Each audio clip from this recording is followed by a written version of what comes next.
Merdeka belajar wujud yang nyata. Raih mimpimu juga cita-cita. Generasi emas Indonesia. Profil pelajar Pancasila tanamkan di dalam dada.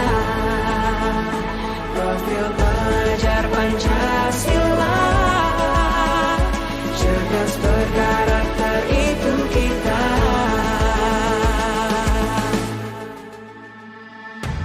Beriman dan bertakwa pada Tuhan yang Maha Esa. Berakhlak mulia, berkebinekaan global kita. Assalamualaikum warahmatullahi wabarakatuh. Rabbi shrah sadri wa yassir li amri wahlul 'uqdatam min lisani yafqahu qawli. Assalatu wassalamu ala asrofil anbiya'i wal mursalin wa ala alihi wa ashabihi ajmain. Yang terhormat Kepala Sekolah SD Negeri 1 Kandang Besi, yang saya hormati Bapak Ibu Dewan Guru beserta staf SD Negeri 1 Kandang Besi. Pertama-tama, marilah kita panjatkan puji syukur kehadirat Allah Subhanahu wa Ta'ala yang telah memberikan nikmat kepada kita semua berupa nikmat kesehatan, sehingga pada kesempatan pagi hari ini kita dapat berkumpul di ruangan SD Negeri 1 Kandang Besi dalam acara diseminasi budaya positif. Saya berdiri di sini bukan ingin menggurui Bapak Ibu atau ingin menganggap saya itu paling pintar. Tidak, saya berdiri di sini merupakan salah satu syarat untuk memenuhi tugas saya dalam program guru penggerak angkatan 11 di modul 1.4 tentang budaya positif. Baiklah, untuk sebelum acara kita mulai supaya berjalan dengan lancar dan mendapat ridho dari Allah Subhanahu wa Ta'ala, marilah kita bersama-sama buka dengan membaca lafaz basmalah. Bismillahirrahmanirrahim. Acara yang kedua yaitu sambutan yang akan disampaikan oleh Bapak Kepala Sekolah kepada Bapak Mulyawan, dipersilakan.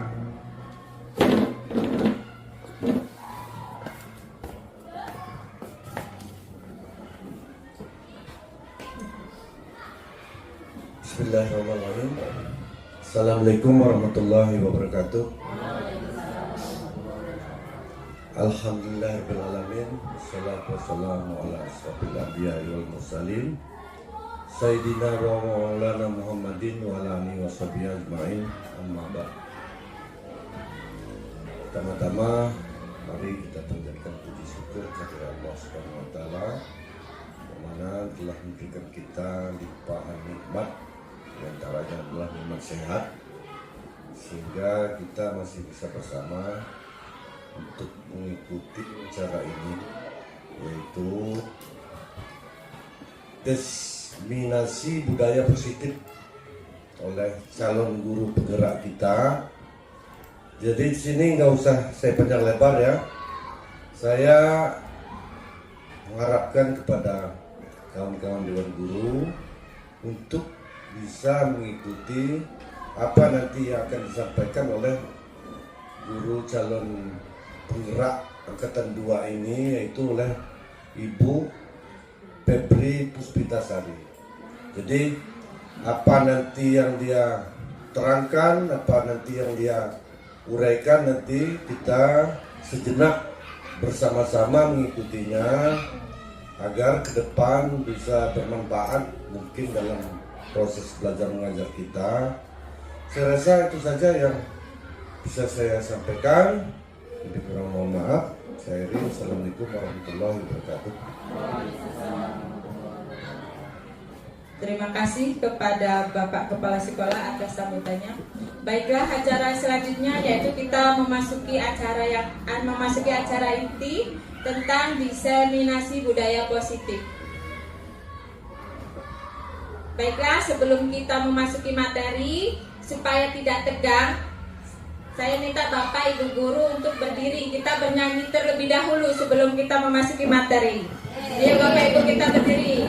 Nah, saya yakin Bapak Ibu guru sudah tahu dimensi profil pelajar Pancasila, di mana ada beriman bertakwa kepada Tuhan Yang Maha Esa, berakhlak mulia, berkebajikan global, gotong royong, mandiri, kreatif, dan bernalar kritis. Itu adalah dimensi-dimensi pelajar Pancasila, dan kita akan menyanyikannya supaya kita selalu ingat. Mungkin kalau dengan lagu-lagu kita akan mudah mengingatnya, ya.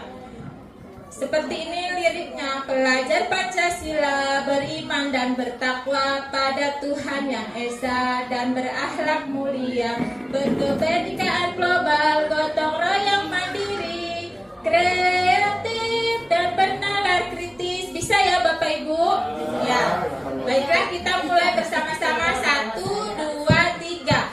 Pelajar Pancasila beriman dan bertakwa pada Tuhan Yang Esa dan berakhlak mulia, berkebajikan global, gotong royong, mandiri, kreatif, dan bernalar kritis. Ya, terima kasih Bapak Ibu, diperbolehkan duduk kembali. Saya yakin Bapak Ibu udah tahu, udah paham tentang dimensi pelajar Pancasila, di mana di situ ada beriman dan bertakwa pada Tuhan Yang Maha Esa. Yang pertama berakhlak mulia, yang ketiga berkebajikan global, yang keempat gotong royong, yang kelima mandiri, kreatif, dan bernalar kritis. Selanjutnya kita akan memasuki materi kita, yaitu apa itu budaya positif. Budaya positif adalah perwujudan dari nilai-nilai atau keyakinan universal yang diterapkan di sekolah.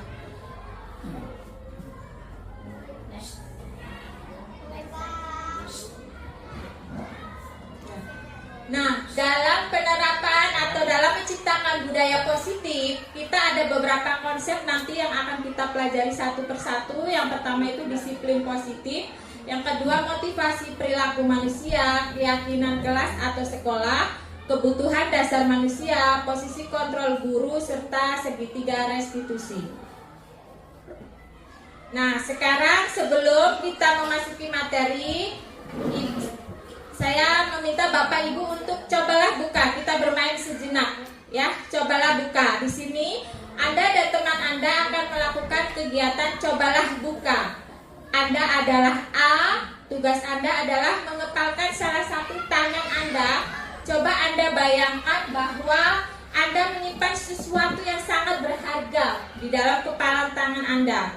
Kemudian Anda perlu menjaga benda tersebut sekuat tenaga, karena begitu pentingnya apa yang ada di kepalan tangan Anda.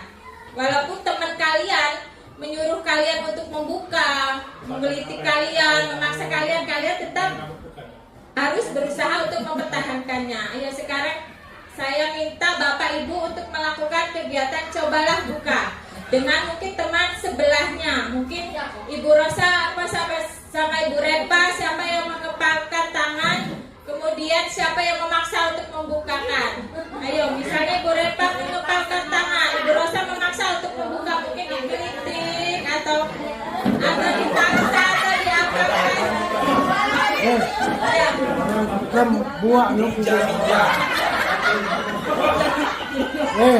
dia merebut kuenya itu lu. Ya, pokoknya itu aja nggak apa-apa. Ya, udah dilakukan. Nah, mungkin nanti bisa bergantian. Jadi di sini apa yang bisa kita ambil? Jadi intinya bahwa tidak ada yang bisa mengontrol diri kita kecuali diri kita sendiri. Kita nggak bisa diatur-atur atau dipaksa, dikontrol oleh orang lain. Asal kita punya pegangan yang kuat untuk mempertahankan apa yang menjadi milik kita, ya. Nah, itu mungkin maksud dari permainan cobalah buka ini. Nah, dulu ada teori pergeseran paradigma teori kontrol.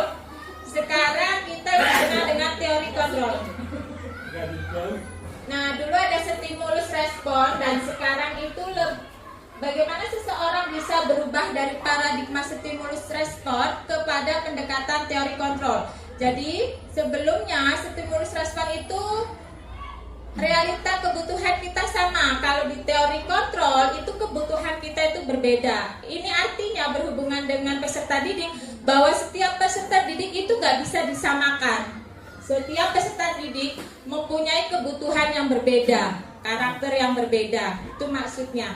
Ya, kalau dulu kita selalu beranggapan bahwa semua murid itu sama, sebenarnya berbeda-beda. Kemudian di stimulus respon semua orang melihat hal yang sama.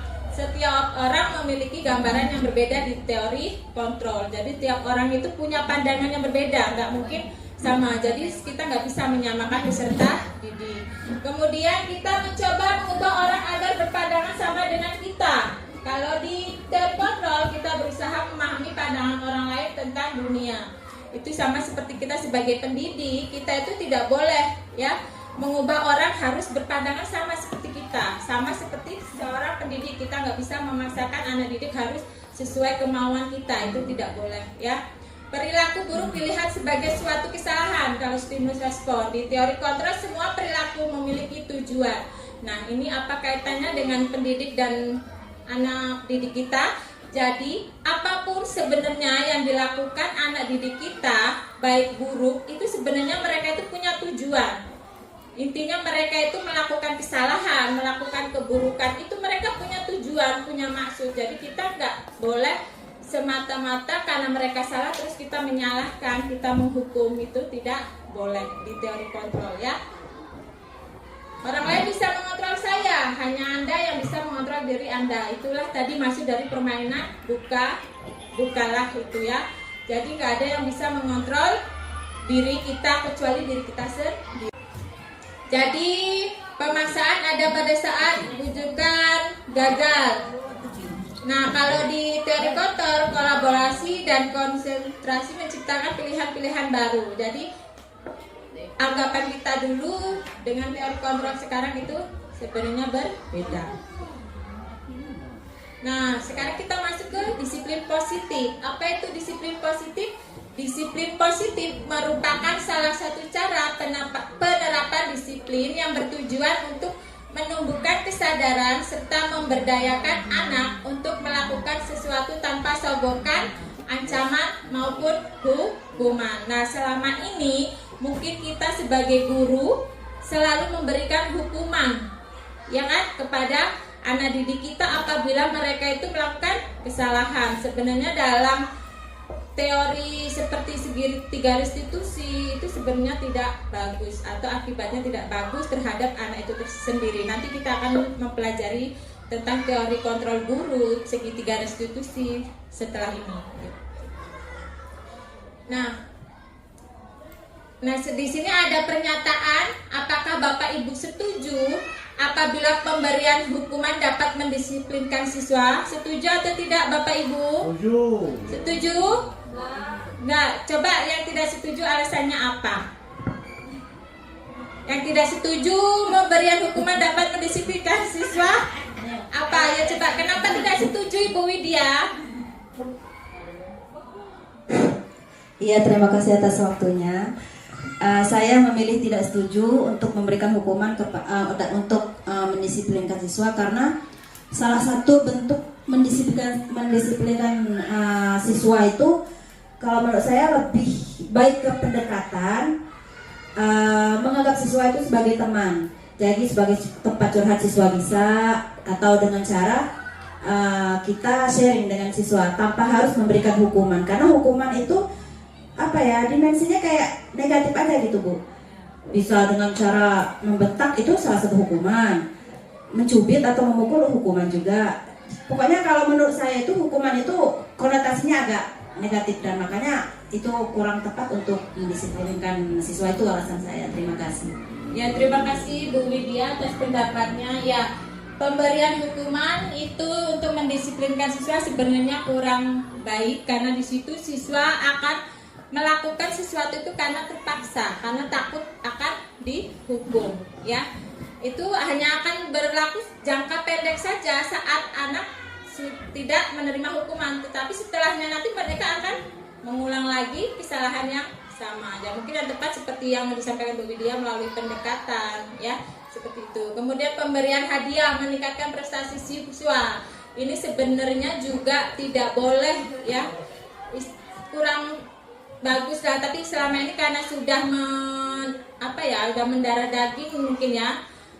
Kita selalu memberikan hadiah di setiap anak akhir pembelajaran itu karena sudah terbiasa. Sebenarnya itu kurang bagus karena akan menimbulkan kesenjangan antara anak yang berprestasi dengan anak yang tidak. Itu sebenarnya tidak boleh ya. Guru harus memberikan solusi untuk setiap siswa yang bermasalah. Ya, ini setuju ya Bapak Ibu ya. Guru berperan sebagai teman bagi siswa. Ya, kalau bisa kita sebagai guru itu bisa menjadi teman buat anak didik kita, jangan jadi musuh. Sehingga anak-anak itu kalau melihat kita itu takut seperti itu. Ya, next. Nah, ini nilai-nilai kebajikan pelajar Pancasila. Tadi sudah kita bernyanyikan bersama-sama. Ada beriman dan bertakwa kepada Tuhan Yang Maha Esa, berkebajikan global, gotong royong, kreatif, bernalar kritis dan mandiri. Nah, sekarang kita masuk ke konsep budaya positif yang kedua, yaitu motivasi perilaku manusia. Yang pertama itu menghindari ketidaknyamanan atau hukuman. Jadi di sini anak-anak itu biasanya melakukan sesuatu itu bukan karena dari hati mereka, bukan niat mereka. Mereka hanya menghindari hukuman. Saya mau mengerjakan tugasnya, yang penting supaya tidak dihukum. Itulah motivasi mereka. Ya, jadi apapun yang anak lakukan, salah atau benar itu sebenarnya mereka ada tujuan, ada maksud. Jadi kita tidak boleh sebagai guru menyalahkan apa yang dilakukan oleh anak didik kita, karena setiap apa yang kita lakukan baik guru pasti ada tujuan ya. Kemudian mendapat imbalan atau penghargaan itu sama juga ya. Saya mau ini mendapat nilai yang bagus supaya mendapat hadiah dari Bapak Ibu seperti itu. Itu hanya berapa mungkin jangka pendek, tidak jangka panjang ya. Kemudian menghargai diri menjadi orang yang mereka inginkan. Nah, ini yang mungkin kita harapkan sebagai pendidik kepada peserta didik kita, menghargai diri menjadi orang yang mereka inginkan. Nah, nanti kita akan belajar tentang hukuman, konsekuensi, dan restitusi. Mungkin selama ini kita masih bingung, apa sih itu hukuman, apa sih itu konsekuensi ya. Nah, hukuman, kalau hukuman itu tidak terencana, bersifat satu arah, bisa berupa hukuman fisik, psikis, atau kata-kata kasar. Kalau konsekuensi itu biasanya terencana, sudah disepakati. Bentuk-bentuk konsekuensi itu dibuat oleh pihak guru atau sekolah. Ya, nanti kita ada pernyataan, beberapa pernyataan, nanti kita tentukan apakah itu hukuman ataukah itu konsekuensi. Nah, di sini ada 7 pernyataan. Sekarang saya ingin bertanya, kira-kira yang pernyataan pertama, mencatat 100 kali di dalam buku kalimat "saya tidak akan terlambat lagi karena terlambat sekolah", itu termasuk hukuman atau konsekuensi? Ayo coba, siapa yang mau jawab? Hukuman atau konsekuensi? Ya, kenapa hukuman? Coba ada yang mau memberikan pendapat? Pak Ratman. Ayo Pak Ratman. Apa kira-kira kenapa hukuman bukan konsekuensi? Ayo Ibu Uri.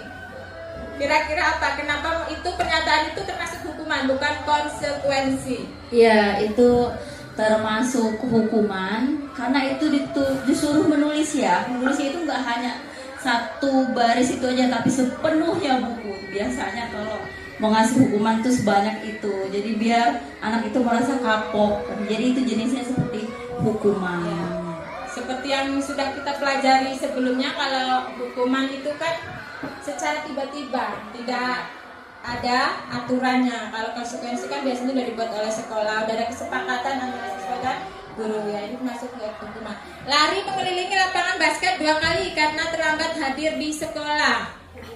Ya, hukuman ya. Membersihkan coretan yang dibuatnya di meja tulis. Hukuman ya, karena secara satu arah, tidak ada ini. Murid diminta untuk push up 15 kali karena tidak menggunakan masker ke sekolah. Ya, berdiri di depan kelas sambil mengangkat kaki 1 karena tidak menjawab pertanyaan. Ya, membersihkan WC karena merusak pensil teman. Hukuman. Nah, yang terakhir ini apa ini? Keliling lapangan karena terlambat 10 menit saat pelajaran PJOK. Ini termasuk apa? ya konsekuensi, karena itu kan di pelajaran PJOK mungkin udah ada kesepakatan antara guru dan murid kalau terlambat akan dapat hukuman ya, karena ada pelajaran PJOK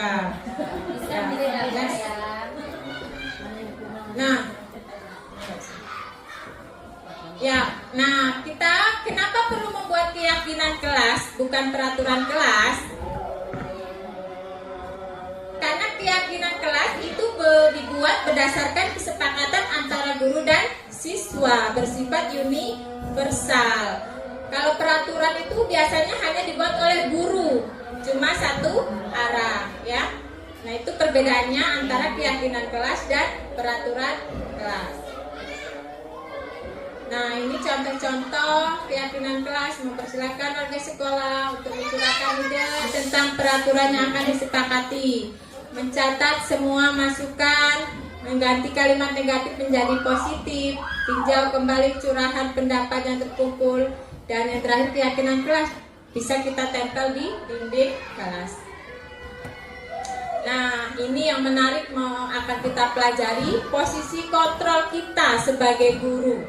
Sekarang sebelum saya melanjutkan posisi kontrol kita, kira-kira kita itu seringnya berada di posisi kontrol yang mana? Ya, penghukum. Karena kita senang sekali menghukum siswa. Ya, sebenarnya posisi kontrol itu ada 5. Penghukum, pembuat merasa bersalah, teman, pemantau, dan manajer. Nah, yang sering kita lakukan selama ini posisi yang mana? Penghukum. Ya, kalau pembuat merasa bersalah seperti apa? Yang kita buat anak merasa bersalah, misalnya kalau ada anak-anak bergendangan di kelas, kita ngomong ke mereka, "Nak, jangan gendang-gendang meja, nanti ibu kena marah kepada kepala sekolah." Dengan perkataan seperti itu, anak sudah merasa bersalah, takut nanti ibu dimarah kepala sekolah. Itu pembuat merasa bersalah. Nah, kalau teman ya lebih dekat, misalnya, "Ayolah bantu ibu," misalnya seperti itu. "Ayolah tolong ibu, jangan seperti itu." Nah, kalau pemantau, kita memantau peserta didik kita. Nah, posisi kontrol yang bagus menurut teori kontrol ini itu adalah manajer, karena di situ ada langkah-langkah penyelesaian setiap masalah. Kita bisa menggunakan dengan segitiga restitusi. Jadi posisi kontrol yang diajukan itu sebenarnya posisi manajer. Nah, di sini ada posisi kontrol penghukum.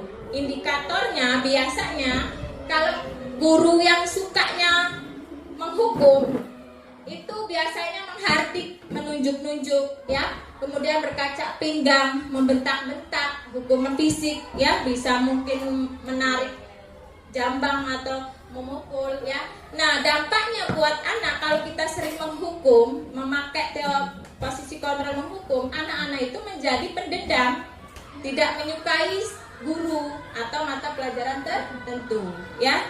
Itu dampaknya kalau kita posisi kita sebagai penghukum. Nah, kalau pembuat merasa bersalah itu biasanya suaranya lembut namun menyalahkan siswa.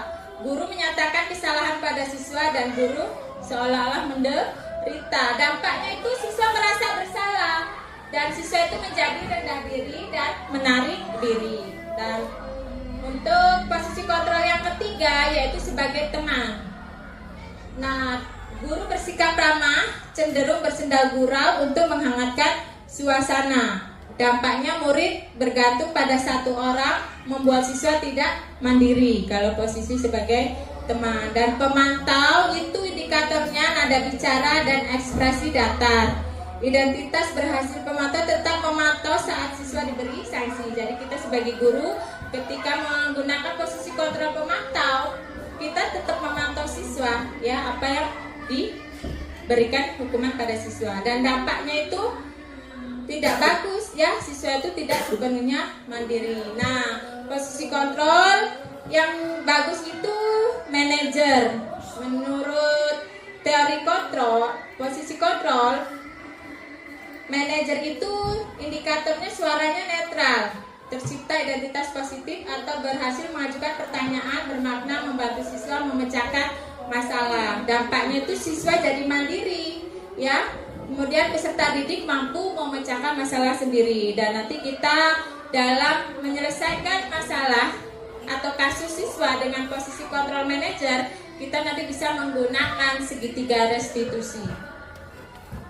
Nah, di sini ada kebutuhan dasar manusia atau kebutuhan dasar peserta didik. Yang pertama, bertahan hidup, kasih sayang dan rasa diterima, penguasaan, kebebasan, kesenangan. Pada dasarnya, anak-anak kita, peserta didik kita, bertingkah di sekolah, apa yang mereka lakukan mungkin karena mereka ada yang tidak dipenuhi dalam kebutuhan dasar mereka. Mungkin kurang kasih sayang, mungkin kurang senang, mungkin kurang, kebutuhannya belum terpenuhi. Itu alasan mungkin peserta didik kita bermacam-macam karakter. Mungkin ada yang minta diperhatikan seperti itu, mungkin ada yang suka minta-minta jajan kawannya, mungkin karena kebutuhan hidupnya makan itu tidak terpenuhi.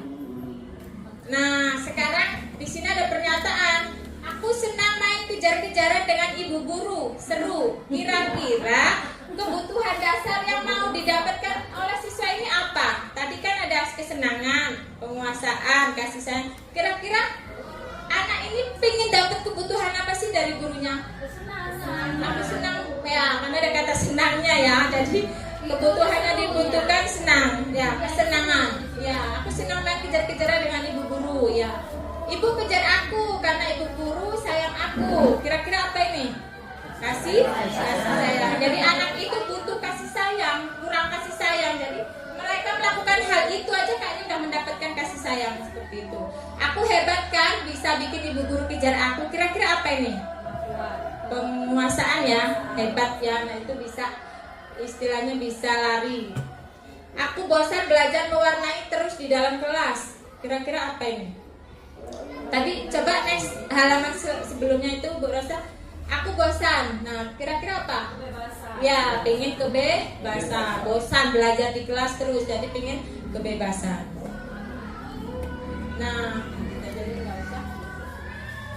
Nah, ini yang dinamakan segitiga restitusi.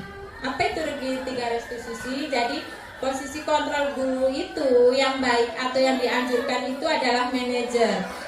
Manajer itu dengan menyelesaikan permasalahan yang dihadapi oleh siswa menggunakan segitiga restitusi. Di situ ada menstabilkan identitas, ya, memvalidasi tindakannya salah, menanyakan keyakinan. Jadi kalau misalnya ada peserta didik kita yang melakukan kesalahan atau membuat masalah atau kasus, misalnya mereka datang terlambat, jangan langsung dihukum, ya, jangan langsung dimarah-marah, dihukum, suruh membersihkan mungkin WC, suruh lari keliling lapangan. Kita panggil dulu, kita cari tahu, ya. Kita menstabilkan identitas, kita cari tahu apa masalahnya, kok bisa datang terlambat. Seperti itu, sebabnya apa, kemudian kita menanyakan apa akibatnya kalau kamu terlambat, seperti itu, apa tindakan kamu sudah baik atau belum, apa tindakan kamu benar atau salah jika terlambat, seperti itu. Nanti kita akan belajar tentang segitiga restitusi. Ya, dalam segitiga restitusi yang pertama itu ada menstabilkan identitas. Apa itu menstabilkan identitas? Jika anak berbuat salah, maka ada kebutuhan dasar mereka yang tidak terpenuhi. Bagian dasar segitiga restitusi memiliki tujuan merubah orang yang gagal karena telah berbuat kesalahan menjadi orang yang sukses. Kita harus mampu meyakinkan mereka dengan mengatakan kalimat, tidak ada manusia yang sempurna. Saya juga pernah melakukan kesalahan seperti itu. Ketika seseorang dalam kondisi emosional, maka otak tidak akan mampu berpikir rasional. Saat inilah kita menstabilkan identitas anak kita. Kita bantu untuk tenang dan mencari solusi untuk menyelesaikan masalah yang dihadapi. Itu adalah langkah-langkah dalam segitiga restitusi menstabilkan identitas. Nah, langkah yang kedua yaitu validasi tindakan yang salah. Jadi pada langkah kedua ini kita harus memahami dan menemukan kebutuhan dasar yang mendasari tindakan anak berbuat kesalahan. Jadi kenapa kok anak tersebut bisa datang terlambat, bisa tidak mengerjakan tugas, seperti itu. Menurut teori kontrol, semua tindakan manusia baik atau buruk pasti punya maksud dan tujuan, ya. Seperti maafnya ngomong kalau anak mencuri, pasti mungkin mereka punya maksud dan tujuan, ya. Mungkin pengen punya pensil karena tidak bisa kebeli pensil seperti itu. Ketika kita menolak anak yang berbuat salah, dia akan tetap dalam masalah. Yang diperlukan adalah kita memahami alasan melakukan hal tersebut sehingga anak merasa dipahami. Ini adalah langkah validasi tindakan yang salah. Kemudian langkah restitusi yang ketiga yaitu menanyakan keyakinan. Teori kontrol menyatakan bahwa kita pada dasarnya termotivasi secara internal.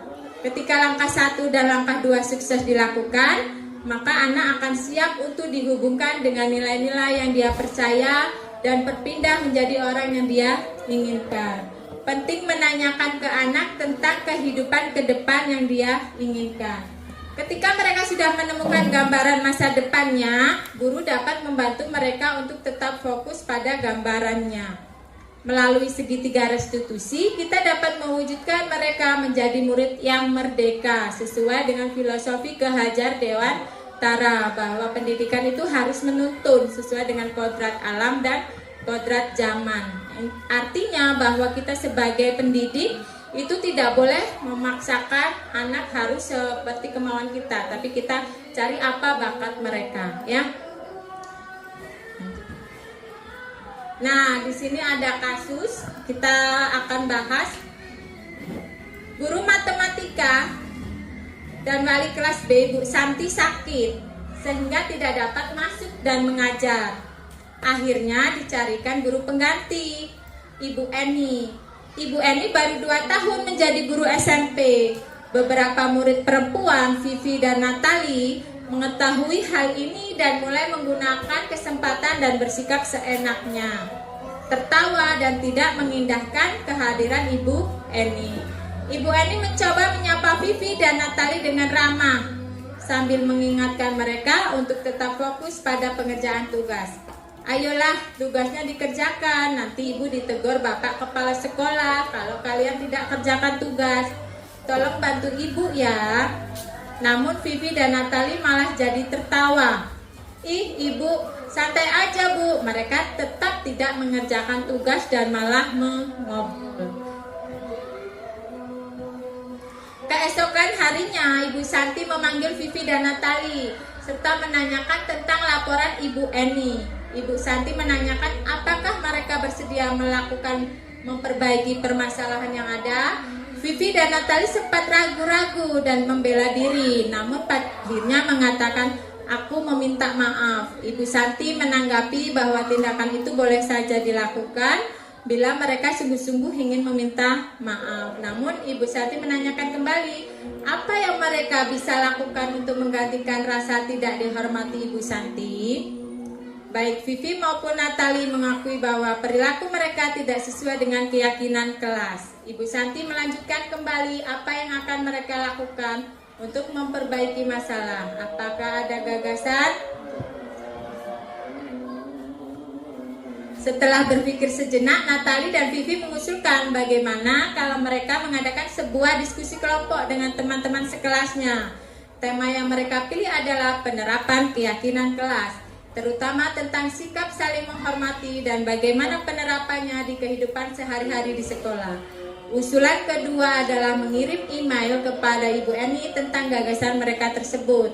Mereka pun memberitahu Ibu Eni bahwa mereka telah memberitahu kepala sekolah, Pak Hasan, bila lain waktu ada ketiadaan guru, maka mereka akan mengusulkan Ibu Eni sebagai guru pengganti. Nah, di situ ada kasus seorang siswa yang tidak menghargai guru pengganti karena wali kelasnya tidak masuk. Nah, di situ ada pertanyaan, dalam kasus di atas, langkah-langkah restitusi apa saja yang sudah dijalankan oleh Bu Santi? Kira-kira apa aja langkah-langkahnya yang sudah muncul di situ?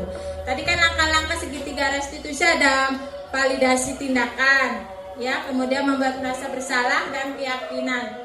Nah, kira-kira yang sudah ada itu apa? Yang validasi tindakan. Dari kalimat yang mana kira-kira? Validasi tindakan itu biasanya mencari ya di situ sudah muncul langkah-langkah segitiga restitusinya. Coba di next yang langkah-langkah segitiga restitusi yang gambar segitiga itu Bu pasang. Ya, di sini menstabilkan identitas, validasi tindakan yang salah. Udah muncul ya validasi tindakan yang salah, kemudian menanyakan keyakinan sudah ada ya. Sudah ada semua ya. Next yang terakhir tadi. Kemudian soal kedua apa? Menurut Anda, apakah restitusi yang diusulkan Vivi dan Natali sudah sesuai dengan pelanggaran yang telah dibuat? Apakah langkah-langkah restitusi yang telah diusulkan mereka? Ayo, siapa yang bisa menjelaskan? Kira-kira langkah-langkah restitusi apa yang sudah diusulkan Vivi dan Natali? Bu Widya. Coba Bu Widya. Pakai mic-nya. Lupa tadi saya kalimatnya, kayaknya ada apa mendiskusikan tentang keyakinan tadi, menaikkan apa? Iya yang itu tadi Bu, apa tadi lupa saya ininya. Ya. Nah mungkin Vivi dengan Natali sudah membuat keyakinan kelas, berdiskusi dengan Ya. teman-teman. Ya, Terus itu. membuat email, Membuat untuk email, dikirim ke ya. ini. Terus mereka juga bersedia Bersedia, kalau misalnya ada guru lain Ya. juga masuk dan Bu Eni Dan, yang menggantikan. Ya, next Ya. lanjut pertanyaan yang ketiga. Nah, dalam kasus di atas, posisi apakah yang telah diambil oleh Ibu Eni dan dalam menangani Vivi dan Natali? Jelaskan jawaban Anda. Nah, sekarang saya tanya Ibu Eni itu guru pengganti apa wali kelasnya? Ya, langkah-langkah posisi kontrol Ibu Eni itu apa? Kan tadi posisi kontrolnya ada penghukum, merasa bersalah, teman, pemantau, sama manajer. Nah, kira-kira yang udah diterapkan Ibu Eni ini posisi kontrol yang mana? Ya, teman dari kata ayo bantu ibu. Coba di kasus ya merasa bersalah juga ada. Ya, jadi posisi kontrol yang diterapkan Bu Eni itu satu merasa bersalah sama posisi teman. Ya. Dari posisi teman itu kita tahu dari kalimat tolong bantu ibu ya, itu udah posisi teman. Ya. Nah, yang merasa bersalah, ayolah tugasnya dikerjakan. Nanti ibu ditegur bapak kepala sekolah kalau kalian tidak kerjakan tugas. Itu posisi merasa bersalah. Jadi penghukum nggak ada ya di sini. Ya, jadi Bu Eni tidak menggunakan posisi kontrol penghukum. Ya. Jika Anda Pak Hasan itu kepala sekolah, bagaimana Anda menyikapi langkah yang ditempuh oleh Bu Santi? Bagaimana? Apakah sudah sesuai atau belum? Menurut Bapak Ibu? Sudah ya Bapak Ibu ya, langkah yang diambil Ibu Santi sudah sesuai karena sudah memanggil Vivi dan Natali, kemudian untuk memberikan kesempatan kepada mereka untuk membuat keyakinan kelas.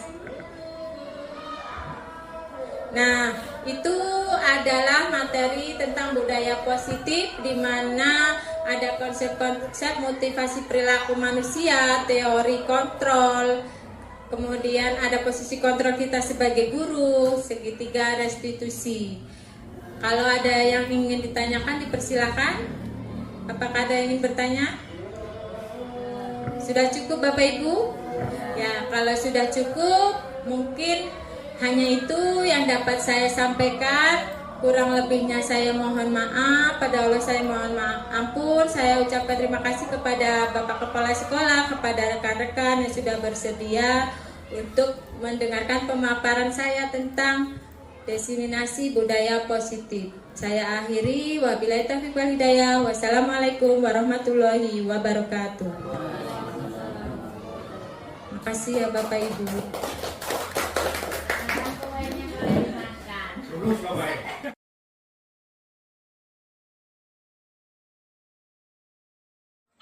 Selamat pagi anak-anak.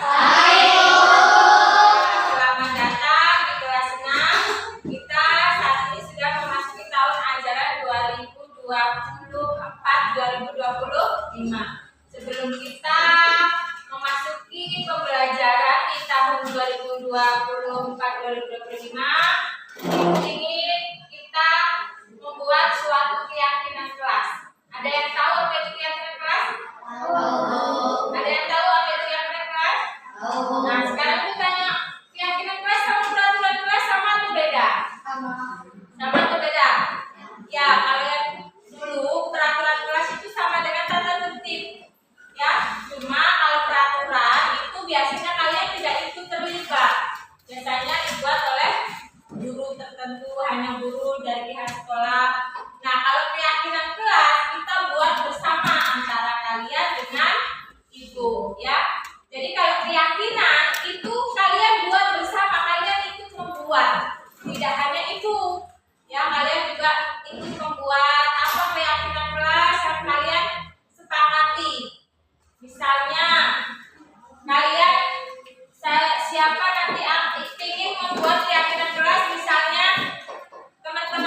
kemudian tidak boleh mencontek saat ulangan, misalnya ada yang mau seperti itu. Kemudian tidak boleh makan di dalam kelas, datang tepat waktu. Nah, itu contoh-contoh keyakinan kelas, ya. Nah, nanti Ibu bagi kertas ini, ya. Kemudian kalian tulis apa keyakinan kelas yang mau kalian ungkapkan, yang mau kalian tulis. Misalnya tidak datang terlambat, misalnya disiplin, tanggung jawab, piket sesuai dengan jadwal piket, seperti itu. Paham ya? Nah, nanti Ibu bagi kertas ini, kalian tulis siapa yang sudah selesai, kalian tempelkan nanti di karton ini. Paham ya? Ibu bagi satu-satu. Ayo tulis.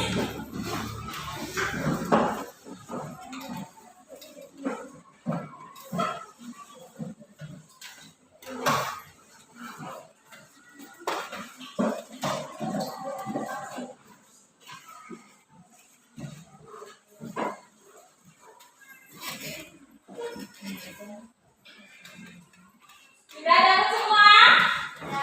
Sudah ya? Sudah dapat semua? Sudah dapat semua, sekarang kalian tulis. Ayo tulis keyakinan kelas atau sesuatu yang ingin kalian utarakan untuk kita sepakati bersama. Ayo tulis. Ayo tulis, yang udah boleh ditempel. Ayo maju. Dari Anissa dulu. Maju, Anissa tempel. Sapina. Ayo cepet. Sapina. Ayo Bestari, yang udah boleh di ya. Ya, kawan boleh kalau dia nempel. Ayo, semuanya. Tempelkan, ayo, tempelkan, kita tempelkan. Ya, belum.